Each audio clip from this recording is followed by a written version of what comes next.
Fluency is the end goal for most people that decide that they want to learn another language. Some people even believe that it isn't possible to become better than that.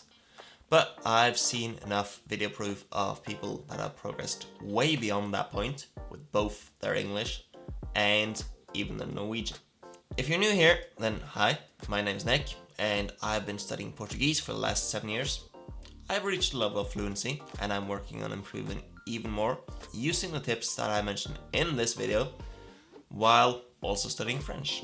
I was never satisfied with the way that I spoke English, and it is therefore something that I keep focusing on.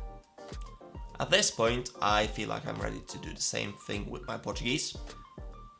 This video will, as usual, be split into 3 parts. Part 1 is about sounding like a native.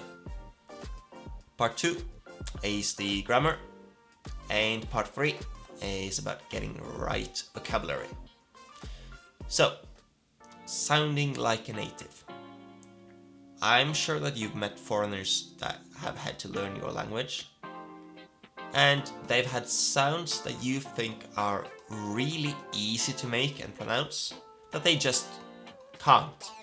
They find it very difficult and they have to practice a lot to make them. So that's what I'm going through with my Portuguese. My best advice is to either go to someone that actually specializes in pronunciation in your target language, or buy a book like this one in your target language.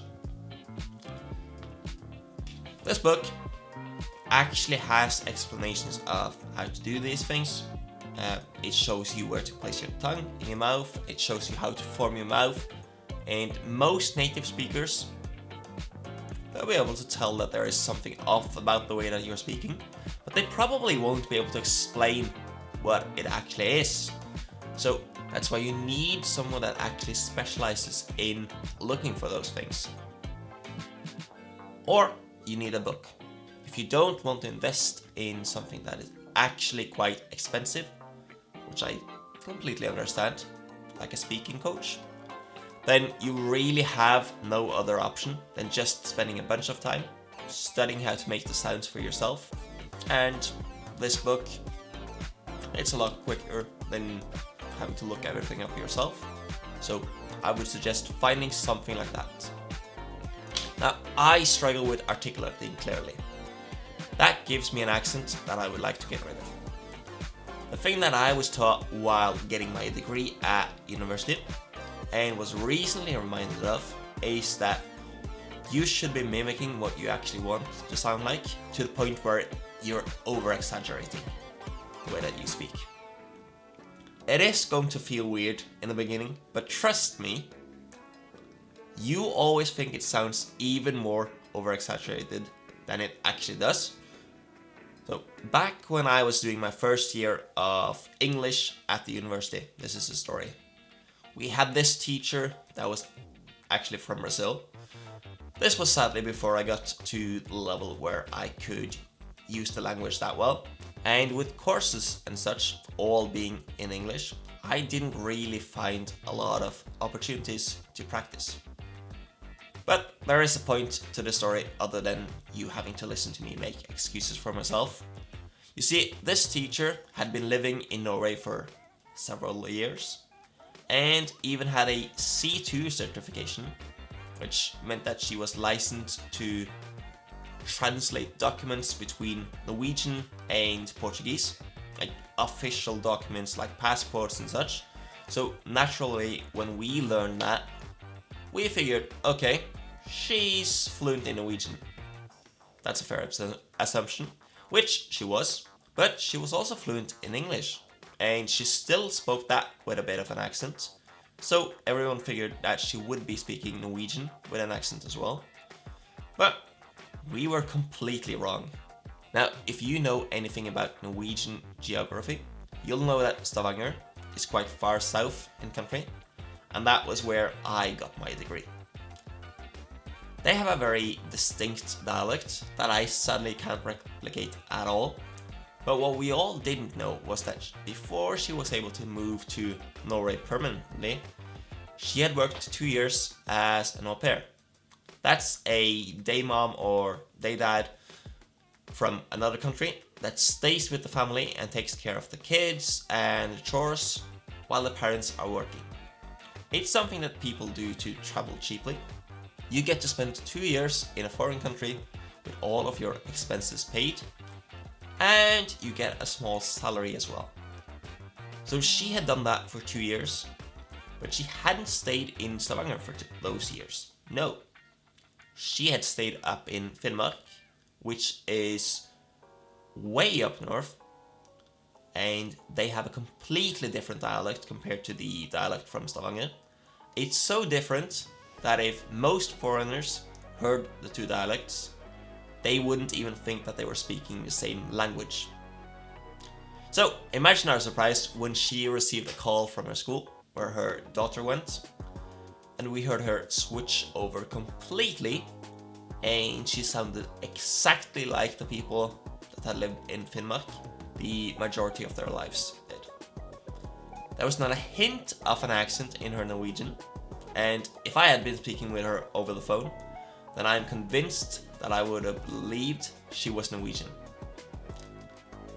That is something that you can only achieve through diving headfirst and over-exaggerating the way that you speak until it doesn't feel like over-exaggerating anymore.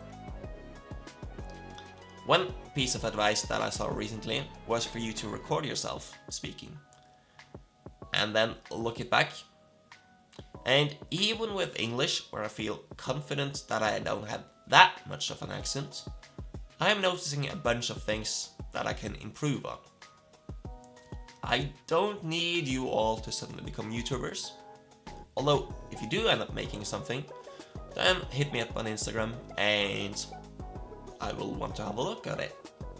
But if you start filming yourself and you actually spend the time looking at the video afterwards, then you're bound to learn a lot from it.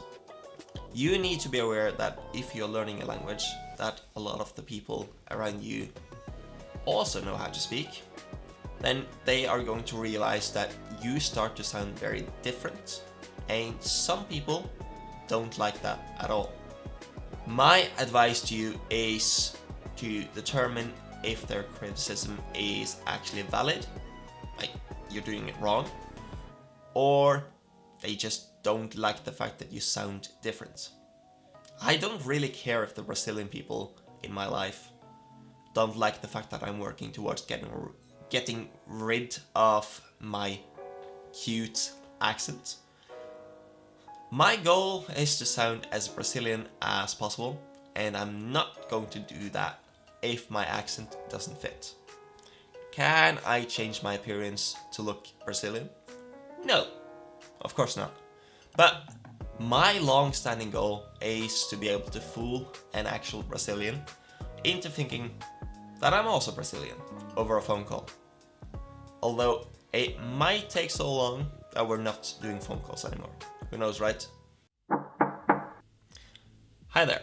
If you're looking for either a customized plan that is going to work for you, or private lessons applying systems that I use for my studying, then send me either an email or a message on Instagram. Both of those are linked below. Enjoy the rest of the video.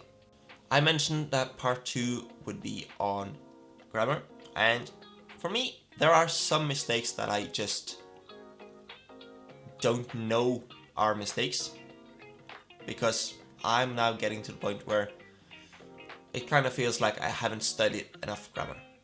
I don't think it's necessary to focus on it very early, but that's the point where I'm at now. Now, luckily, my wife is Brazilian, and she can help me point out a few things, but I also have to actively look for the things that are different between the way that I speak and the way that native Brazilians speak. But once again, my wife isn't too focused on that, and I don't really get corrected a whole lot, despite still making errors. I am working with the book that I showed you earlier, this one, but it's going slow, mostly because I'm just not putting in the effort that is required. I still have the grammar competence necessary to be able to understand what people are saying and be able to communicate with them without problems. But it is that last little bit that just takes so long, and that I'm so sure that my teacher back at university had to obsess about to learn. These are things like conjugating the verbs correctly or using the words in the correct order. And she also had perfect pronunciation. Now, as a teacher in Norway, you end up working with a lot of teacher assistants. A lot of mine are from other countries, because that is a job that requires very little other than having a certain proficiency in Norwegian. So some of them get a job while they're getting their university degree here, and some of them also decide that they don't really need much more and decide to keep working as a teacher assistant. This is a job that of course requires you to communicate a lot with people, and some of them have had this job for several years, but they still do not sound like they are Norwegian. This can't be because of a lack of exposure to the language, because remember, they are being constantly exposed to the language, and they have been for several years. The only reason why they aren't still improving is that they realized that they don't really have to. There is no requirement here in Norway to be speaking like a native speaker. I haven't heard of that. And I haven't heard of anything like that in the US or any other country either. But what I have heard that I definitely agree with is that it is always going to be an advantage to improve in the language if you want more opportunities. But you have to focus to improve. The thing that I think most foreigners do when they have stayed in a country for a while is that they start getting comfortable. Forcing yourself to focus on the small stuff that often feels complex and unnecessary isn't comfortable. And if they don't have to, then they aren't likely to want to keep doing it.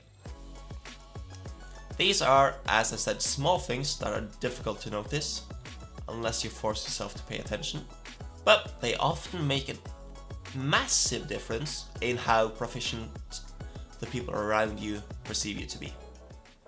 Part 3, as I said, was about getting the right vocabulary. So if the thing that you're learning is textbook, let's say French, then you're going to be seen as a foreigner no matter how much you've studied when you speak to native speakers. There are no textbooks that explain how the language is actually being used. And so this is why consuming a lot of content is so incredibly important.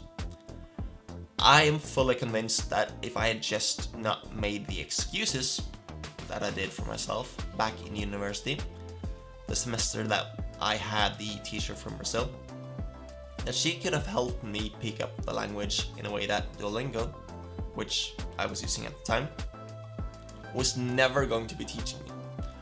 I've had that experience once or twice while trying to use French, and when someone in, for instance, League of Legends, which I play a little bit, start speaking French, I try to respond, but they usually comment that it seems very stiff.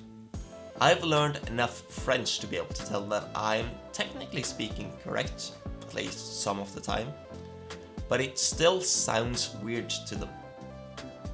That's because even if it is technically correct, it isn't how the language is being used. I've also started reading a few academic texts in Portuguese. These texts are really useful to learn how to speak formally, and they also use words that are more similar to how I would speak in another language if I was speaking to a colleague or a friend. I know that not everyone enjoys sounding formal, but I enjoy these types of conversations, and if I want to have those in Portuguese, as if I was a native speaker, it means that I need to know the vocabulary that I'm expected to use. I always read for one of two reasons. One is that I want to be entertained, but the other is that I want to learn things. I mentioned in my last video that the process of trying to reach the level of a native speaker is something that takes a lot of time. And that it frequently feels like you just aren't making any progress at all. One way to combat this is by learning something new in your target language. I have been focusing a lot more on business lately, and finding studies on that isn't too difficult, even in Portuguese. And while it might not feel like I'm learning a whole lot of Portuguese, I know that I'm still making a little bit of progress in that. And I'm so new when it comes to business that I already know that I'm making progress on that. I can actually feel it, which in turn makes it that much more motivating to keep working on it as well. Now, if you've reached the point where you're happy with your language proficiency, then I would move on to your next language. And I would just do maintenance in the language that you were learning. And I suggest starting this series again with a new language, especially if you haven't seen the first parts of it. If you have any questions, then leave a comment for me to respond to them. My next video is going to be the exact reading list that I would use to go from a beginner to fluent in any language of your choosing. So if you're looking for the books to read or what types of books to look out for, then yeah, stick around and that video will be coming up very soon. As always, best of luck with your studies and neck out.